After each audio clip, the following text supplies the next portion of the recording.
Welcome to BODS Mayhem Hour, your source for all hard rock, heavy metal, new metal, alternative, punk, horror punk, hardcore, rock, and all local bands, with your host, John the Bod, aka the Bodfather.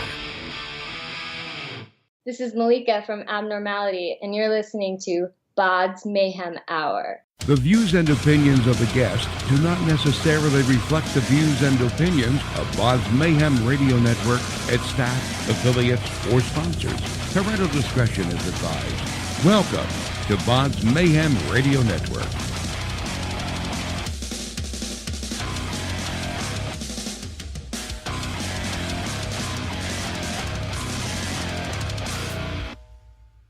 Hey everybody, welcome to BODS Mayhem Hour. I'm your host, John the Bod, aka the Bodfather. As always, I'm bringing you guys awesome interviews. Today, it's an honor and a privilege to have Mallika of Abnormality. Abnormality will release their third full-length album, Sociopathic Constructs, via Metal Blade Records, May the 10th. And we feel the time is now for such an album. The brutality perfectly reflects the darkness, violence, and harsh reality of our world, and I quote. So this is a banger of an album. So welcome to the show. How you doing? Hi, John.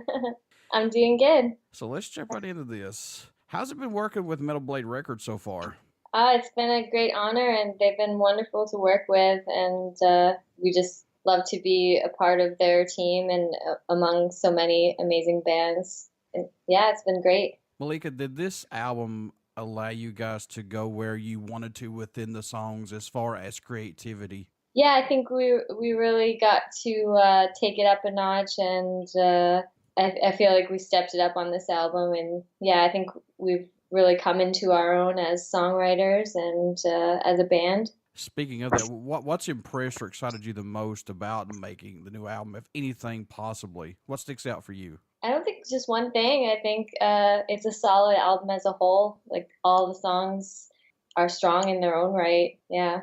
Any songs standing out more to you than any right now possible on this new album? I know it must change every time you listen to it. I know you guys are close to these songs, but do you have any personally that stick out? I guess I have like some favorites, but I like them all in different ways. For me, like, my favorite would be Monarch Alpha, the first track, and we just did a stream of that song recently. It was a really fast and intense song and a challenge vocally for me, and I'm really happy with how it came out. So yeah, I guess my second favorite is Curb Stomp. It's a really brutal song. So that one we had a music video for that we did. Was it hard to choose between the set of songs, which would be the first one, and plus a video? I mean, is it hard? Was it hard to choose possibly for you guys? Yeah, it was hard because we all have different opinions in our band, so we had to kind of take a vote on it, and we have different favorites. So, but we just kind of took which ones were in all of our top three favorites. The album was tracked primarily at the Brick Hit House in Hyannis, Massachusetts, with producers Peter, and I hope I pronounced his last name correctly, Rucho, who's worked with Revocation, Soul Remnants, and Shane Frisbee, becoming the archetype and Bury Your Dead. Working with these guys, did they get any extra out of you all that pushed you guys harder on this album possibly? Yeah, definitely. Well, Pete Rucho, we've been working with since 2010, and he always gets the best out of us. That's why we stick with him. He pushes us, to do the best. If he's not happy with the way, a riff is sounding, he makes us do it 10 times, until he's satisfied. Yeah, and he's just a great producer. We love the way he does his mixing and mastering. And this was our first time working with Shane Frisbee, but he and Peter Rucho have been working together as a team as of late. So, he was really awesome to work with too. I recorded my vocals separately because I'm living apart from the guys now. I'm living in Europe. So in order to save a plane ticket, I tracked my vocals over here and sent them to Rucho, who then mixed them all together. Now, you mentioned this was more vocally challenging for you. Let's talk about that. Why was this album a little bit more challenging for you? We always have like high degree of technicality, of speed, of, brutality. But especially on this one, there's some really fast songs with a lot of lyrics, a lot of vocals. So just squeezing a lot of words in there, it was challenging. Like while I was working on the vocal patterns and stuff, but once I got it down, it was cool. So just in that way, yeah. And some of the structures are a little bit tricky, but I like that about it. I like being challenged, and us as a band, we're always challenging ourselves and improving as we go. You know, we always want to be pushing to the next level, you know, and that includes vocally too. If you're not growing, you're dying. That's what I always say, usually. Yeah, we don't want to stay stuck in the same place. We want to keep being the best we can, and we're on a journey. We're on a progression. So yeah, and I do feel like this is our best album to date. So we're all really proud of it. Who did the cover art for the album? I did the cover art. Actually, I've done all of our album covers. I'm an artist as a profession, so it's just been natural that I do the cover art. When you're creating your own album artwork, how are the guys with you on this? I mean, you guys have to meet eye to eye on this. I mean, is it hard to get specifically what you guys are wanting? It's hard because they're a pain in the ass.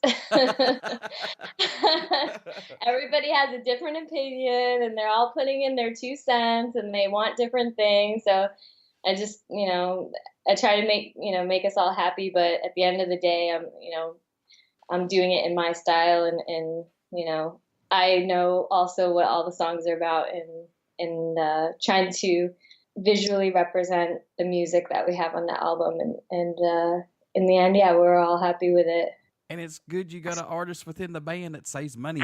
Yeah, that's how they see it. So what do you hope everyone takes away from this new album, or message you hope they hear while listening to it, or just any of Abnormality's music in general? Well, we hope that it blows people away. We hope that they love it. Like we always want to create an album that we would want to listen to as a fan. So yeah, and so far the feedback's been really good. So we're happy, and we do think ahead to how it's going to go live, and I think some of these songs will be crushing, some good mosh pit songs, and we're excited to play them out for our fans. Do you feel like Abnormality is a band that doesn't really fit into what everyone else is doing right now musically? I mean, you don't want to just stay in that one pigeon toe place. You know what I'm saying? You don't want to be fitting just that one genre. Do you feel like it's all over the place? Yeah, well, I mean, it's just what comes natural to us. We didn't want to pigeonhole ourselves.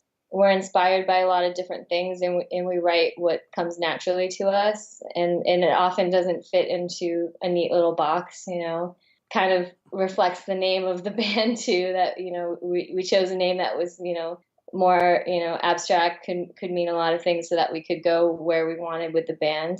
I think there's bands that are doing similar things, but not exactly what we're doing. I think it's just when you do what you're passionate about, what comes from the heart, and just be yourselves, you will be original. It's not like contrived. It's just we're writing from the heart. Do you see this band still musically growing from where it started, or has it just been more of a personal growth for each of you involved in Abnormality? I think it's both. Yeah, we're growing as individuals. We're getting older too and more experienced, and together as a unit, we're improving and growing to the next level always. We've come a long way in the last 15 years. So definitely, if we look back, to where we started, we've changed a lot. We've grown a lot. Our styles evolved over the years. But yeah, I think it's typical actually for a lot of bands. You're not going to sound the same as you did 15 years ago. Oh yeah. But yeah, it's. But I think it's it's still interesting to listen to the back catalog. To our older albums. They represent a certain time and place where we were as a band, as musicians. And this album reflects, who we are today and what, inspires us today. And I'm sure, Mallika, when you go back and listen to these, you kind of cringe and go, oh, what were we thinking? Maybe in the early days, but Yeah. not too much. I can listen to an older song and be like, yeah, that's cool. Yeah. Yeah, I'm not embarrassed too much, maybe by older bands in the past. Do you like to do anything differently during the writing and recording process to help keep your mind fresh and open to not let the music get stale or get boring with it? Do you do anything? And I know these are two separate identities, but do you do anything differently to help you out? I've been doing it so long now, I just kind of get in the zone and that's about it. I have my rituals that I do, like drinking tea in the studio, but it's really quick for me just to get into the zone and, bang out like 3 songs in a day now in the studio. And yeah, I don't really need to do anything. It's just get my head in the zone and feel like in a certain state of mind and get the growls going, feel the aggression, or, get into the mood of the song. But yeah, after having been to the studio so many times, it just comes naturally to me now. And I really enjoy it. It's one of my favorite things is recording as well as playing live. So yeah, it's fun to be creative in the studio and do a couple different layers of vocals, get creative with the patterns and stuff. Although we have most of the patterns decided before we go to the studio, but in the studio I might change a few things or add a few things. So that part's fun to hear it like with all the instruments and everything. What can fans expect at a show from Abnormality who have not got to see you guys live as of yet? What are they going to get? They'll get blown away, I think. Yeah, we have a high energy live show, and we love our fans. They always go crazy for us, and yeah, it's always something different and always fun. And I think that's really the best way to appreciate music is live. You feel the energy, you see it being performed right in front of you. So yeah, if anyone hasn't seen us yet, I really recommend you come out to a show soon. We're living in a digital era of recording albums to get music out quicker. Plus, we've got social media now to reach out to more fans who have not got to hear of Abnormality yet. But do you like this that we're living now to reach out to more fans and plus get the albums out quicker? Do you like this now? Yeah, there's a lot of pros and cons, I guess, from how things used to be done to how they are now. But I think it's a lot of pluses, a lot of good things, that it's easier to reach more people today, and there's more direct fan and band communication. Like our fans can write to us and we can reply, and it wasn't possible, that quickly, like, 20 years ago or whatever. You'd have to do snail mail to write to your favorite band's fan club or something. Oh yeah. Yeah.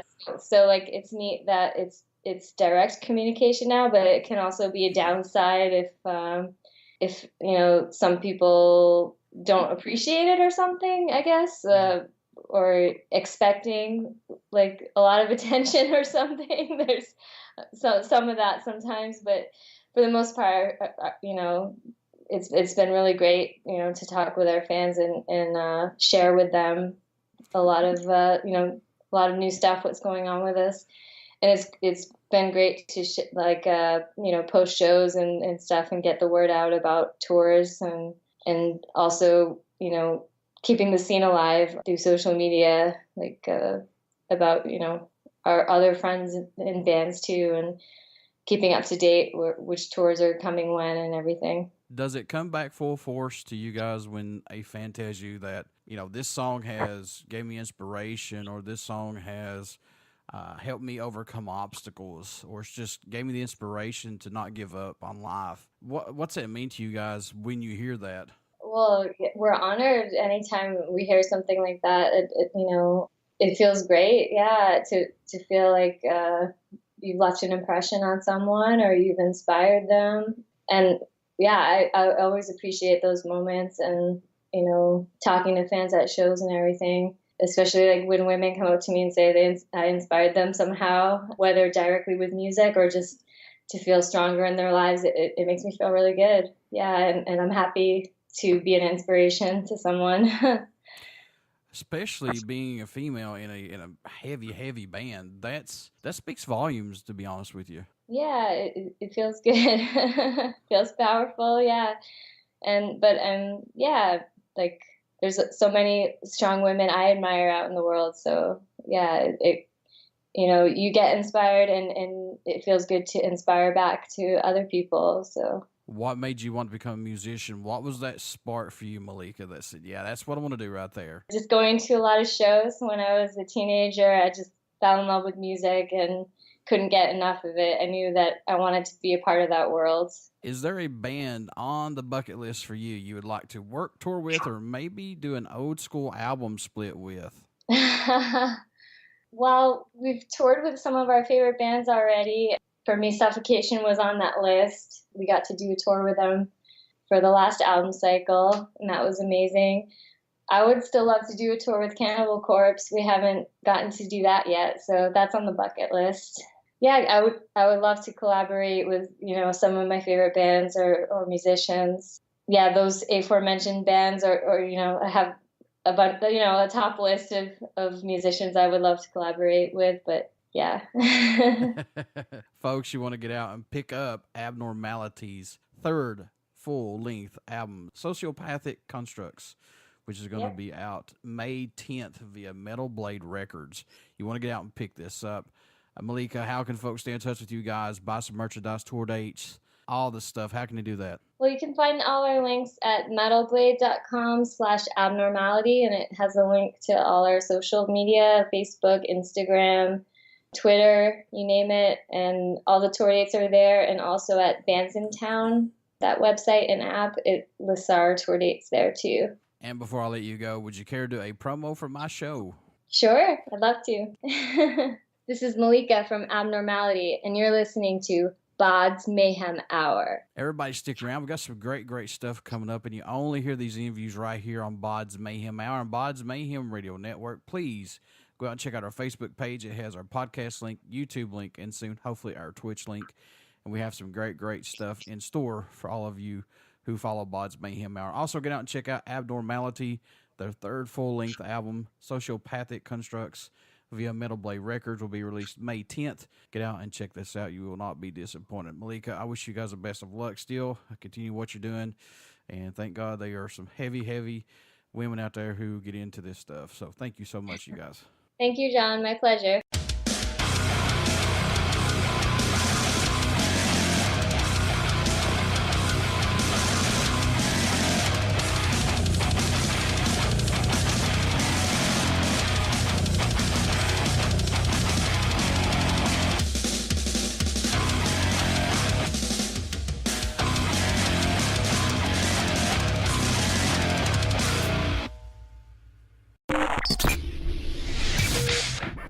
You're listening to BODS Mayhem Hour.